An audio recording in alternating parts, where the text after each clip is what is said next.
If you haven't subscribed yet, now's the time. When the channel reaches 1,000 subscribers, I'll share a surprise story I've prepared especially for you. Adrian Keller lived at the far edge of the village, past the frozen fields and the abandoned orchard, in a slanted stone house that looked almost swallowed by winter. Smoke rarely came from his chimney. He preferred to save fuel for his tools. Most days, he worked in a small workshop behind the house, a rectangular structure built from scavenge boards and corrugated metal sheets. From the outside, it looked more like a storage shed than a place where anyone built flying machines. Inside, the workshop felt like another world. The smell of oil, cold metal, and burning solder filled the air. A hanging lamp cast sharp, practical light across the cracked concrete floor. Adrian's tools were arranged with military precision. Pliers, wrenches, spare bolts, stripped aircraft panels, and aircraft gauges he had collected from wreck sites after Allied and German dogfights left debris scattered through the countryside. The center of the room was dominated by the project that the entire village mocked. A small helicopter made from aircraft scraps, door hinges, bent tubing, and pieces of rotor systems he had welded together by hand. The fuselage was narrow and skeletal, the seat bolted directly to the frame, the controls improvised from metal rods and pulley wires.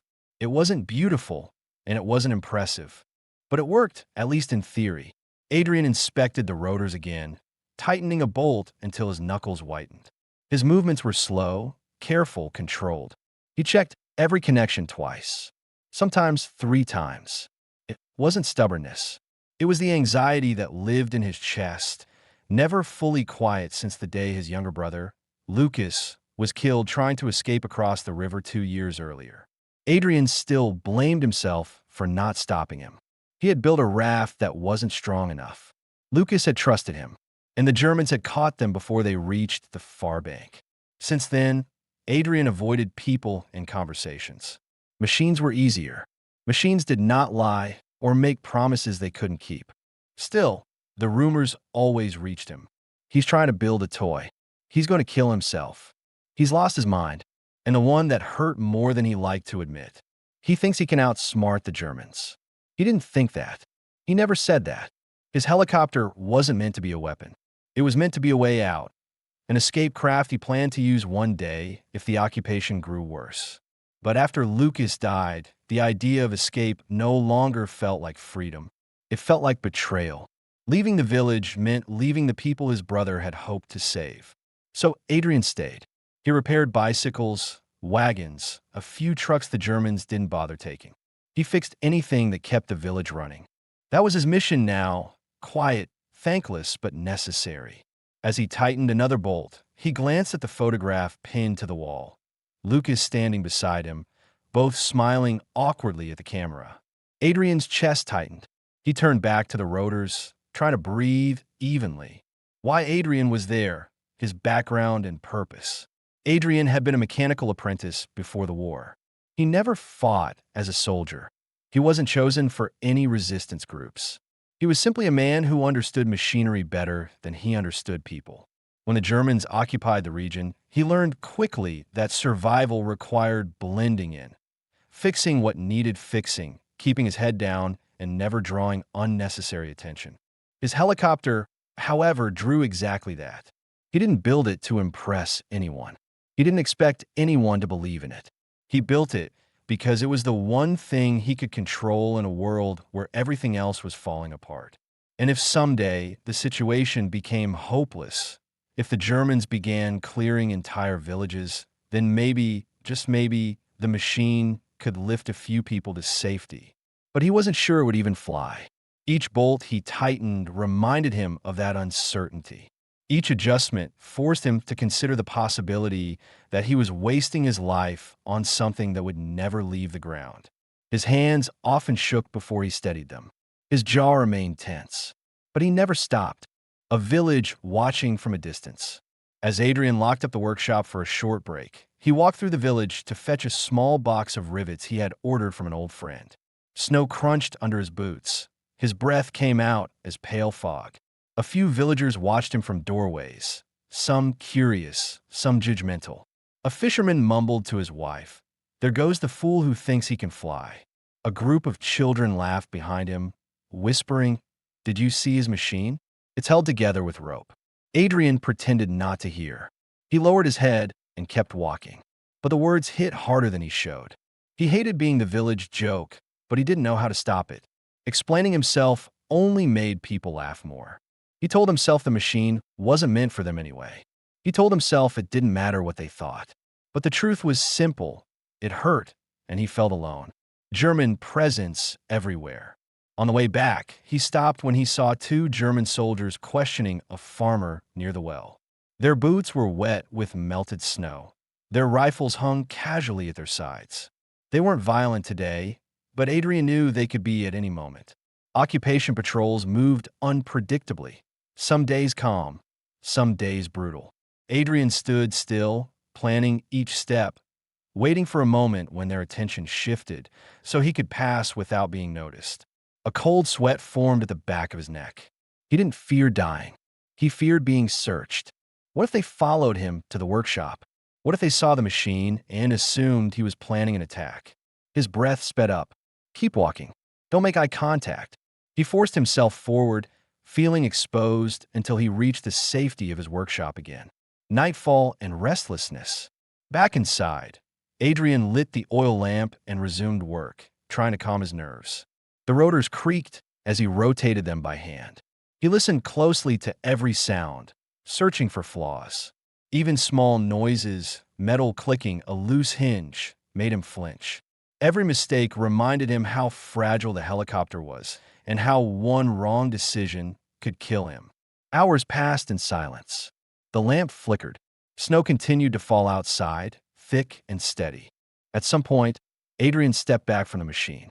He studied it the way a surgeon examined a patient on the table, eyes scanning every detail, jaw tight, shoulders rigid. Maybe it would fly. Maybe it would crash. He didn't know, but he needed it to work. Not for glory, not for revenge, for survival. Closing scene of Chapter 1. The chapter ends with Adrian alone in the workshop. He sits beside the helicopter, wiping oil from his hands, listening to the distant rumble of artillery far out at sea. The sound vibrates through the walls in steady, dull waves. Adrian looks at his machine, unfinished, flawed, and fragile, and quietly wonders if he will ever be brave enough to use it. He doesn't know that within the next day, a wounded stranger will collapse near his workshop. He doesn't know that she will change everything. For now, he only listens to the winter wind pressing against the metal walls and forces himself to keep working, because he has no other choice. The night deepened after Adrian closed the workshop door, but he didn't return to his house. His nerves were still tight from the German soldiers in the village. He sat beside the helicopter, listening to the workshop walls creak in the cold, and tried to focus on the next step, checking the stabilizer rods. His hands moved with routine discipline, yet his mind stayed restless. When a faint, irregular noise drifted in from the forest, something between a snapped branch and a muffled cry, he froze. The wind alone couldn't make that sound. He waited, listening again. Nothing. Then another faint crack, farther away but unmistakable. Adrian straightened slowly, scanning the shadows through the workshop window. His first thought was danger. A patrol searching the woods, maybe sweeping for resistance fighters. His second thought hit harder. If soldiers found his helicopter, they would never believe it was harmless. They would accuse him of building a weapon. They would arrest him, or worse. That fear pushed him to act. He grabbed his lantern and the old pistol he kept hidden under a crate, stepped outside, and closed the door behind him as slowly as possible. Snow crunched under his boots, but he moved carefully, staying close to the tree line rather than the open field. The night was silent except for the wind. He could smell the cold bark of the pines, feel the sting of frozen air against his ears, and hear every tiny sound far too clearly. As he pushed deeper into the forest, he questioned himself with every step. Is this a wounded animal? A trap? A patrol? He kept moving anyway. He had learned, after Lucas's death, that avoiding danger didn't stop it from coming. He found her at the base of an old tree, half buried in fresh snow. A young woman, dressed in a worn uniform coat, one sleeve torn, her face pale and trembling. She was curled onto her side with her arms wrapped around a radio pack, as if she'd collapsed while still trying to protect it. Snow clung to her eyelashes, and her breath came in short, raw gasps. Adrian dropped to a knee beside her and checked her pulse with shaking fingers. It was weak, but steady. Her leg was injured, a deep cut, stiff with dried blood, and her fingers were scraped raw as if she clawed her way through the forest. She stirred slightly at his touch, but didn't fully wake. He hesitated. Bringing a stranger to his workshop was dangerous. If she belonged to the resistance and the Germans found her inside, he would be accused of helping. If she was German, everything would be over. His stomach tightened with the weight of the decision. But leaving her here meant she would die within the hour. He lifted her, surprised by how light she felt. Her head rested against his shoulder, and he felt her breath against his neck, shallow, uneven, frightened. As he carried her out of the forest, he kept his eyes fixed on the workshop lights in the distance. He didn't want to look behind him. He didn't want to see German flashlights moving through the trees. Inside, he placed her in the only warm spot he had, the cockpit of the helicopter, lining it with blankets, coats, and spare cloth. She shivered uncontrollably at first, then slowly began to settle as the oil lamp filled the metal shell with steady warmth. Adrian disinfected her wound using the supplies he kept for himself. She flinched even while unconscious, her jaw tightening in reflexive pain. He spoke softly, unsure if she could hear him. "It's all right. You're safe here." The workshop smelled of burned metal and medicinal alcohol. Her breathing gradually steadied, though she never let go of the radio strapped to her chest. Adrian noticed the insignia on her coat, a French communications unit. He exhaled in relief. She was not German. That meant she was either resistance or part of a covert Allied link. It also meant the Germans might be searching for her. He needed answers, but he knew he had to wait. Hours later, after the snowstorm passed, she finally opened her eyes. Her gaze darted around the workshop, confused, startled, tense. When she saw Adrian sitting near the helicopter with his hands in plain sight, she recoiled slightly, tightening her grip on the radio pack. "You're safe," Adrian said, keeping his voice steady. His heart beat faster than he let on. She didn't respond. Her eyes flicked between the workshop door, the tools, and the strange metal craft she lay inside. She tried to sit up, winced from the pain, and pressed a hand to her leg. Her breathing quickened in panic. Adrian raised a hand slightly, not to stop her, but to show he wasn't approaching. "You were in the snow. You were freezing. I brought you here. That's all." She stared at him for a long moment, testing the truth of his words by watching his face. Only when she saw no threat in him did she allow herself to exhale. "Where am I?" Her voice was hoarse, almost broken. "My workshop," Adrian answered. "I fix things here." He hesitated, glancing at the helicopter. "And I build things." She studied the machine behind her, its frame narrow, its rotors crooked, its controls improvised. In her exhausted state, it must have looked like madness, a cramped metal shell in a dim room filled with scattered tools. But she didn't call it ridiculous. She only nodded weakly, processing her surroundings with survival instinct rather than judgment. Adrian brought her a small tin cup of warm water. She drank slowly, eyes drifting around the workshop again. After a moment, she asked, "How long have I been here?" "Hours," he said. "You collapsed in the forest. I heard something. I came to look." She lowered her eyes and squeezed the radio against her chest. Adrian noticed the way her hands trembled, not from cold, but from shock. Whatever happened before he found her had left her terrified. "Were there soldiers behind you?" he asked quietly. She didn't answer at first. Her throat moved as she tried to swallow her fear. Then she forced out the truth. "My unit was attacked," she said, her voice flat, as if reporting a fact she couldn't afford to feel. "They found us in the forest. Everyone else is gone." Her breath hitched, and she looked away to hide it. Adrian felt something pull tight in his chest. Grief, anger, empathy, he wasn't sure which. But he understood the pain in her eyes. He had seen it before. In the mirror, after Lucas died. "What's your name?" he asked. "Elise," she whispered. "Elise Morel." Adrian nodded. Adrian Keller. Their first exchange ended there, short, tense, raw. But something settled between them. A fragile understanding that they were both alive because of the other's decision. As Elise rested, Adrian moved around the workshop, trying not to disturb her, but she watched him constantly.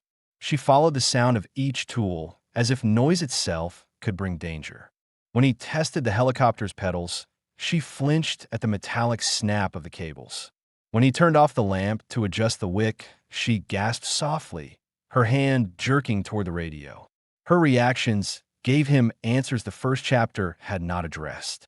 She had not slept in safety for months. She was trained, but she was still young. She feared the Germans would follow her even into a stranger's workshop. She felt responsible for the radio she carried, even if it meant her life. By morning, the light creeping in through the frosted windows revealed a clearer picture of her condition. Bruises along her ribs, torn boots, scratches on her arms, and exhaustion deeper than anything a night's rest could fix. "You can stay here," Adrian said, adjusting the blankets around her legs. "No one comes to my workshop. You can rest." Elise hesitated. Her voice was low when she answered. "If they find me, they'll find you too." He nodded once, steady. "I know." They held each other's eyes longer than either expected. Elise saw something she didn't expect in him, calm, not fear. And Adrian saw determination in her expression that made him understand she wasn't just another refugee. She had a role, a mission. When she finally reached into her damaged radio set and began adjusting wires, Adrian realized she was not done fighting, not even close. And for the first time in 2 years, he felt the unmistakable weight of responsibility shift. Not the crushing guilt he carried for Lucas. Not the silent burden of his useless helicopter. A new mission was forming, one he didn't yet understand, but one he could feel pulling both of them forward. Nothing in the workshop felt the same anymore. Not even the silence. The workshop grew colder as evening settled over the hills. Adrian tightened the shutters and lowered the lamp to a dim glow, leaving the room half-lit. Elise remained inside the helicopter's cockpit, sitting upright with her injured leg extended and wrapped in fresh cloth. The metal fuselage carried a faint warmth from the lamp, just enough to keep the cold from settling into her bones. She adjusted the wiring on her repaired radio, turning the small frequency dial with slow, precise movements.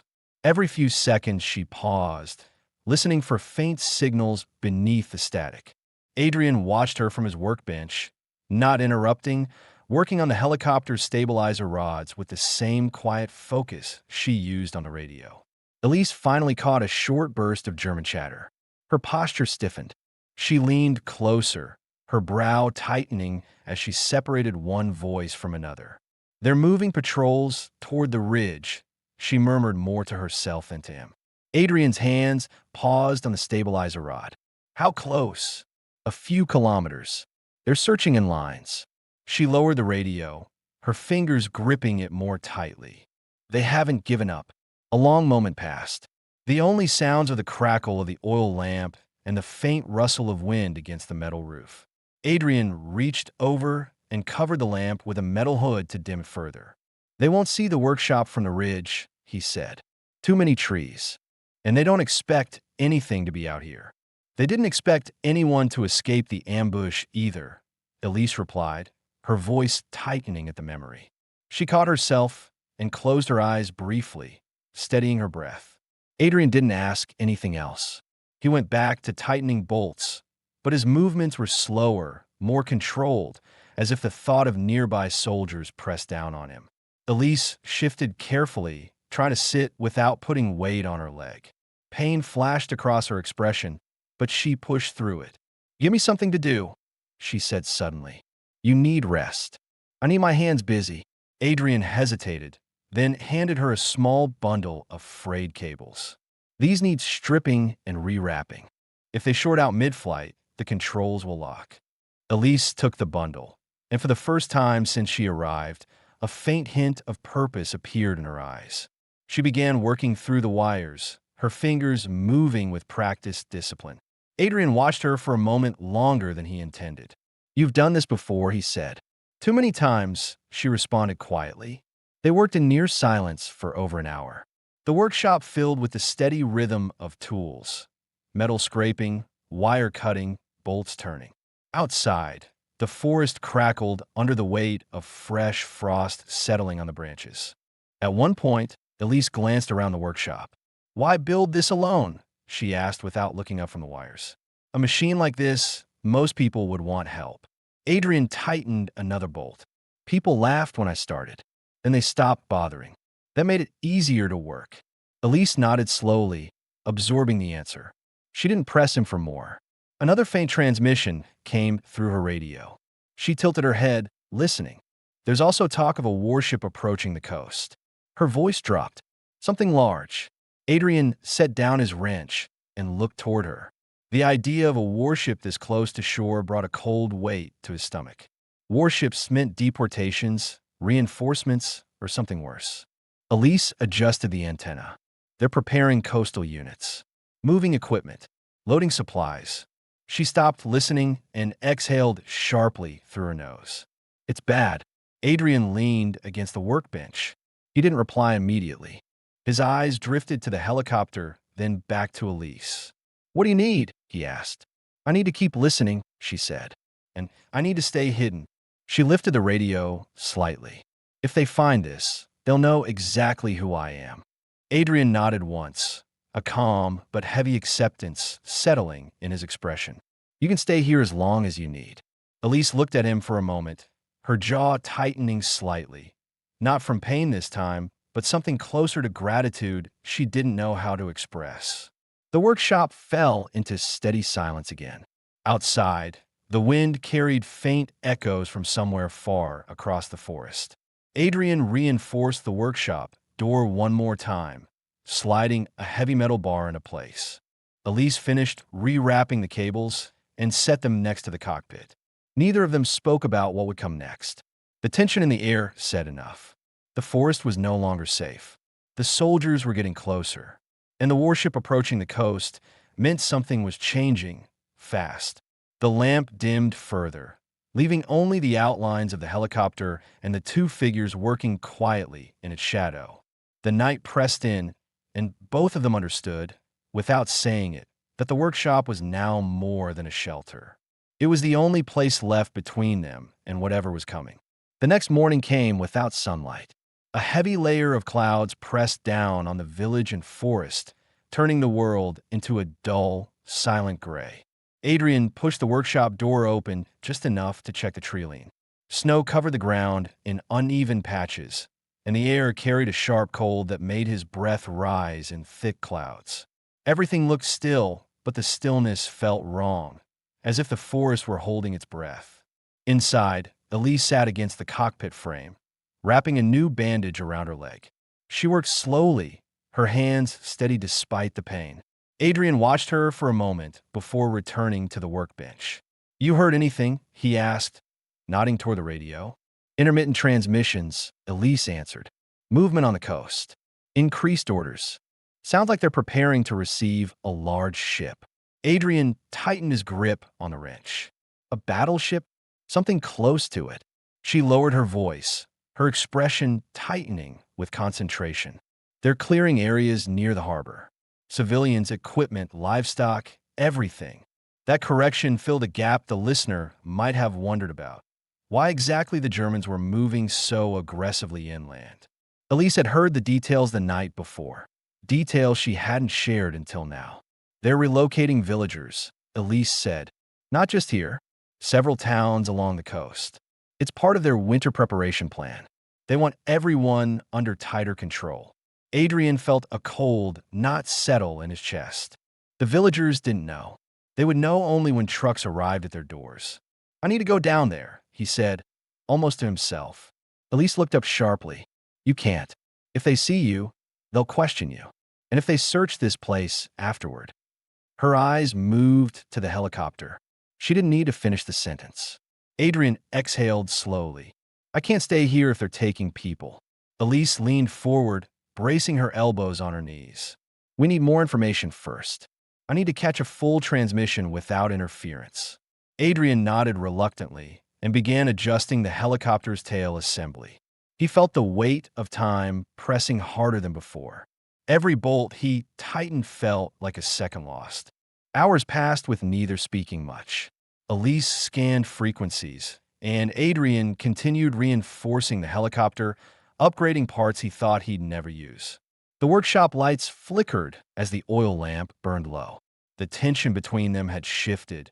It was no longer the tension of strangers, but of two people who understood they were standing at the edge of something they could not avoid. Late in the afternoon, Elise suddenly straightened, holding the radio closer. German voices crackled sharply through the static. Adrian stopped working and moved closer as she focused on the signal.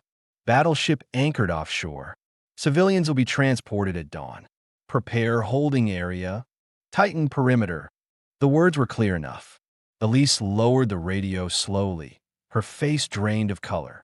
They're doing it at first light, she said. The whole village. They'll surround it before anyone wakes up. Adrian leaned back against the wall, feeling the cold metal through his jacket. His thoughts moved in fast, uneven steps, faces of villagers who relied on him, the children who mocked his helicopter, the baker who always handed him bread wrapped in paper without asking for payment. He couldn't picture them lined up in the cold, guarded by rifles. Elise looked at him, reading the turmoil in his expression. We can still do something. He glanced toward the helicopter. That machine can barely lift itself. It doesn't need to fly far, Elise said. Just far enough. Adrian reacted with disbelief. Far enough for what? You want to attack a naval ship? She held his stare without flinching.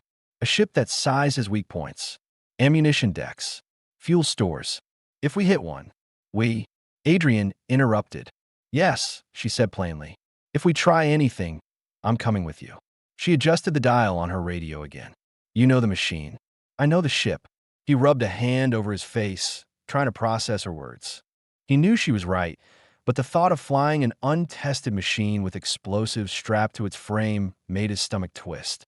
Why would you risk your life for a village you barely know? He asked. Elise didn't answer right away. Her gaze drifted to the frost on the window, as if she were watching something far beyond the workshop walls. Because we were supposed to warn towns like this, she said quietly. That was our job. My unit died before we could. If I can stop even one relocation, that's reason enough. Her voice didn't crack, but Adrian could hear everything she didn't say.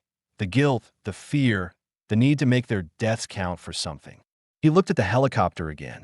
The frame was crooked. The controls were improvised. One blade still had a visible dent where he'd welded it too quickly. But it was the only tool they had. We'll need explosives, Adrian said. Elise opened a small compartment inside her radio pack. It wasn't just communication gear. Tucked beneath the coils and wires were compact, explosive charges wrapped in dark cloth. My unit carried these, she explained, in case we ever had a chance to disrupt naval supplies. They're small, but detonated in the right place, they could do real damage. Adrian stared at the charges. Enough to cripple a ship, enough to make the rest of the ammunition go up, she said. Adrian took a long breath and nodded slowly. Then we start now. The next hours moved with a steady, heavy purpose. Adrian welded mounting brackets to the helicopter frame.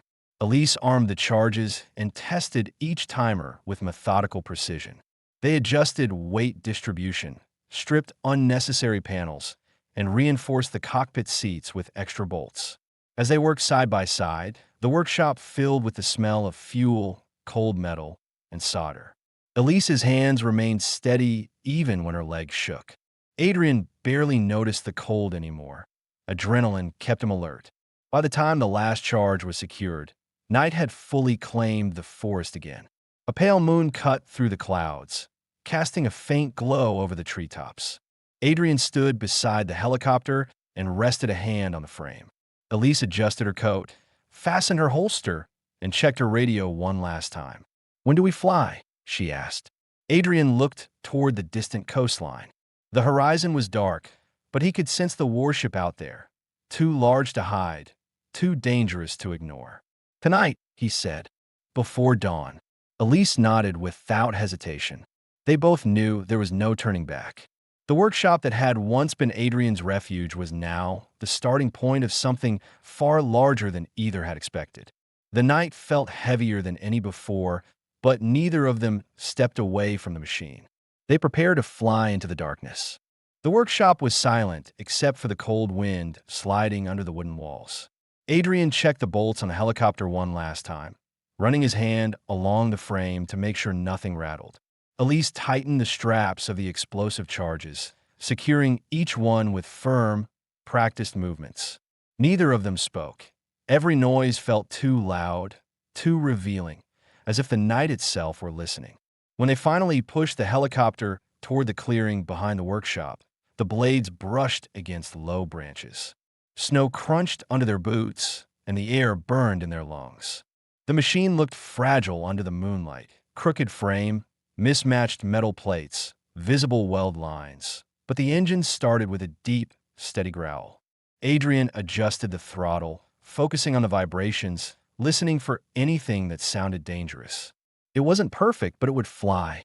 Elise climbed into the cockpit first, bracing herself as her injured leg protested. Adrian followed, securing the latch behind them.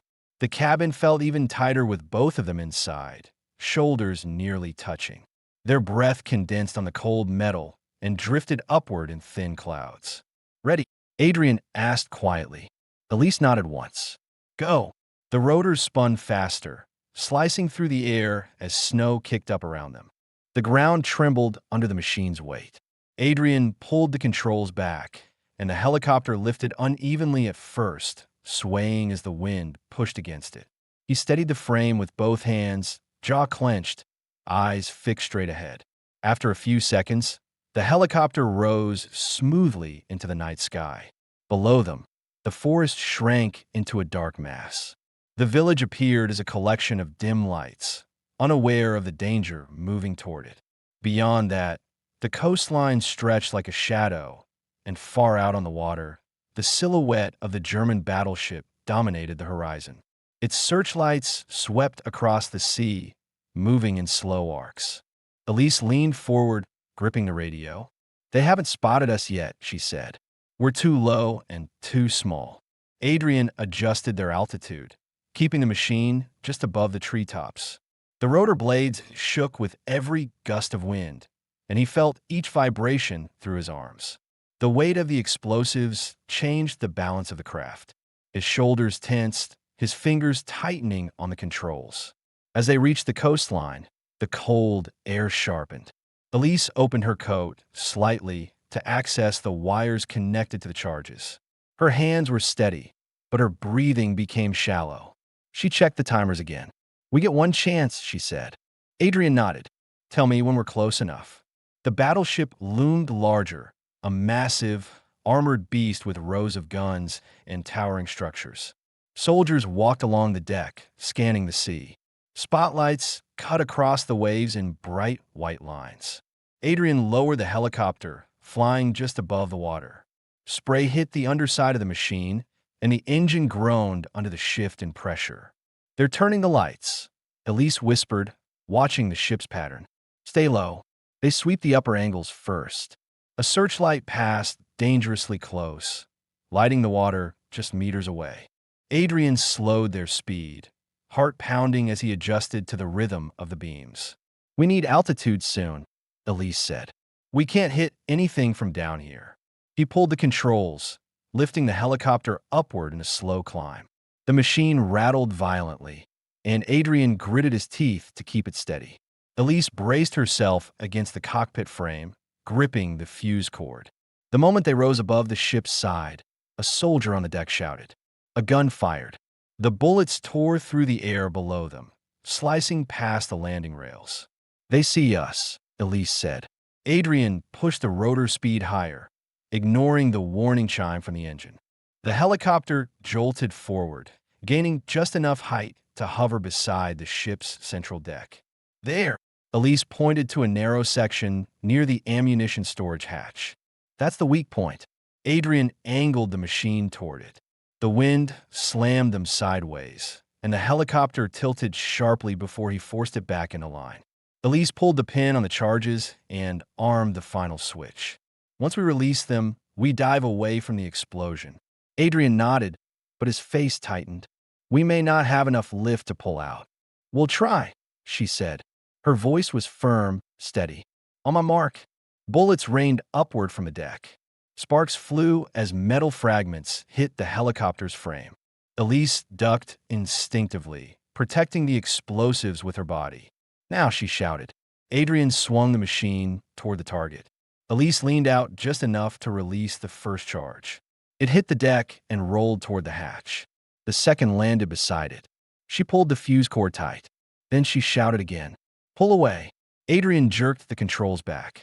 The helicopter lurched to one side, struggling against its own weight. The rotors screamed. The wind pushed them toward the water. Adrian fought to level the craft, gripping the handles until his palms ached. A second later, the night tore open.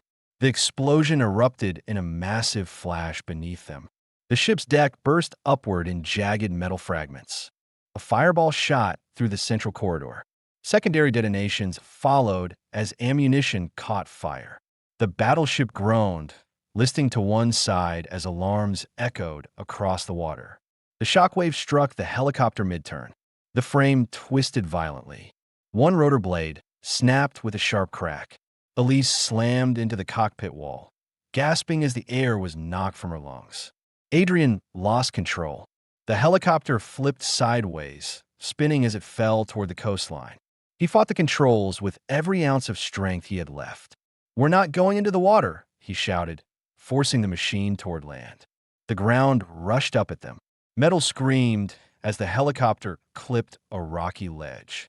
The tail broke off. Elise cried out as she was thrown forward. Adrian shielded her with his arms as the front cabin slammed into the hillside. Everything went black. When Adrian opened his eyes, the world was sideways. Snow drifted through the broken cockpit window.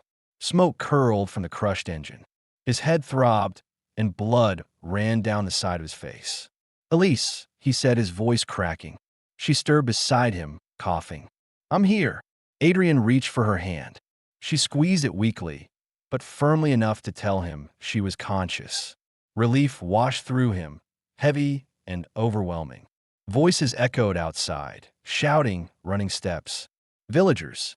Hands pulled open the twisted metal, tearing away pieces of the helicopter. Lanterns illuminated the wreckage. The same people who once mocked Adrian now dragged him and Elise out with urgency and fear on their faces. As they were lifted free, Adrian reached for Elise again. She reached back. Their hands found each other and held tightly, refusing to let go. The battleship burned in the distance, tilting deeper into the sea. The villagers surrounded them, breathless, stunned. Adrian and Elise stood with their arms still locked, leaning on each other for balance. They were alive. Days later, after German forces retreated and news spread of the destroyed battleship, Adrian repaired the workshop door while Elise prepared her radio for a final transmission. The village had been spared. No relocation, no dawn trucks, no force marches. When spring came, the two of them built a new workshop near the coastline. A wide one, with real windows and real tools. A workshop for building safer machines. Machines meant for life, not war. And sometimes, at the edge of the cliff, they held hands again, not because they feared falling, but because after everything, neither wanted to pull away. The story ended where it needed to, on solid ground, in a world healing, with two people who chose to stay.